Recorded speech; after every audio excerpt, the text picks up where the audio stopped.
तक मुस्लिम राष्ट्र बनाने की तैयारी थी।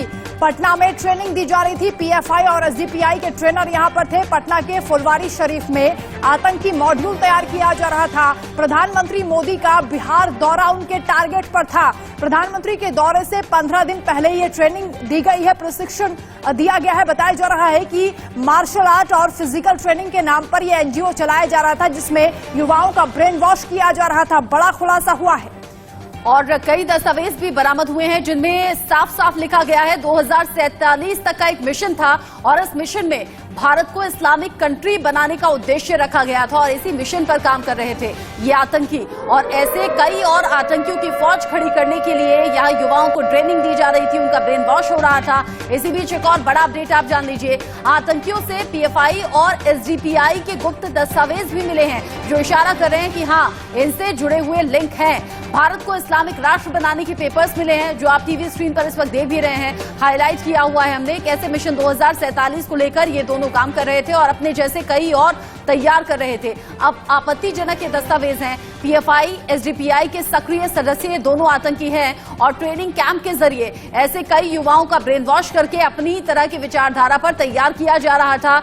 बहुसंख्यक हिंदुओं को कैसे घुटनों पर लाना है, कैसे 2047 तक इस्लामिक कंट्री हिंदुस्तान को बनाना है, ये इनकी मंशा थी। आपने देखा अभी दस्तावेज जिसमें हाईलाइट किया गया इंडिया 2047 तक कैसे इस्लामिक कंट्री हो जाएगा। ये तमाम वो दस्तावेज हैं जो इशारा कर रहे हैं कि ये किस विचारधारा के साथ काम कर रहे थे और पाकिस्तान से इनके तार जुड़े हुए हैं। राहुल गौतम ज्यादा अपडेट के साथ जुड़ गए हैं इस खबर पर हमारे साथ। राहुल, बड़ा सवाल ये कि इन दो की गिरफ्तारी हो गई है, लेकिन इन दो ने न जाने अपने जैसे कितने तैयार कर दिए होंगे। इस ट्रेनिंग कैंप में कितने युवा अभी भी ये ट्रेनिंग ले रहे होंगे। अभी तक की जानकारी क्या कहती है, कार्रवाई किस तरीके से आगे बढ़ी है?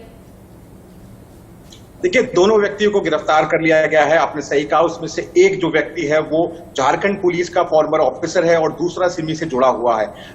जो डॉक्यूमेंट है वो एक इंटरनल डॉक्यूमेंट है, उस पर साफ तौर पर लिखा हुआ है कि आप इसको बाहर शेयर नहीं कीजिएगा। इस डॉक्यूमेंट में ये कहा गया है कि जब भारत की आजादी के 100 साल पूरे होंगे यानी 2047 में भारत को आपको एक इस्लामिक राष्ट्र बनाना है। इसके लिए बाकायदा एक पूरी की पूरी लिस्ट उन्होंने जारी की है कि आपको क्या क्या करना है। आपको पैसे जोड़ने हैं, आपको रिक्रूटमेंट करनी है, आपको तलवार चलाना सीखना है, रॉड चलाना सीखना है, अपने दुश्मनों का खात्मा करना है। इसके अलावा आपको हर घर के अंदर एक पीएफआई का मेंबर होना चाहिए। उसमें साफ तौर पर लिखा हुआ है डॉक्यूमेंट के अंदर कि अगर 10% जो माइनॉरिटी कम्युनिटी के जो लोग हैं वो अगर इस मिशन से जुड़ गए तो हम लोग 2047 तक हिंदुस्तान को राहुल, बताया जा रहा है कि एनजीओ की आड़ में ये आतंक की पाठशाला चलाई जा रही थी। कब से ये एनजीओ स्टार्ट हुआ था, कितने युवाओं को प्रशिक्षण दिया गया, इसके बारे में क्या डिटेल सामने आ रही?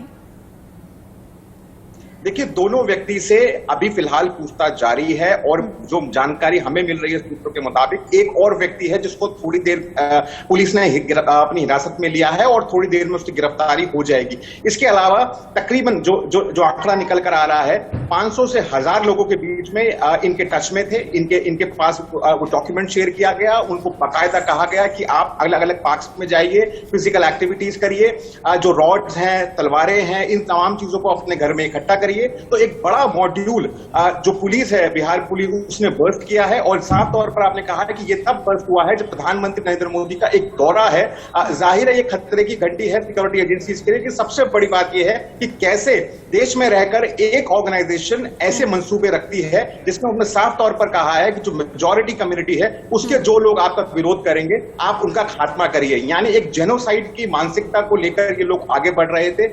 इस मॉड्यूल को बर्स्ट किया जा चुका है। तमाम दिमागी तौर पर भी राहुल तैयार किया जा रहा था यहाँ पर युवाओं को और फिजिकल ट्रेनिंग भी दी जा रही थी ताकि किसी भी तरह के खतरे से निपट सके और दिमागी तौर पर मजबूत कि कैसे हिंदुओं को घुटनों पर लाना है।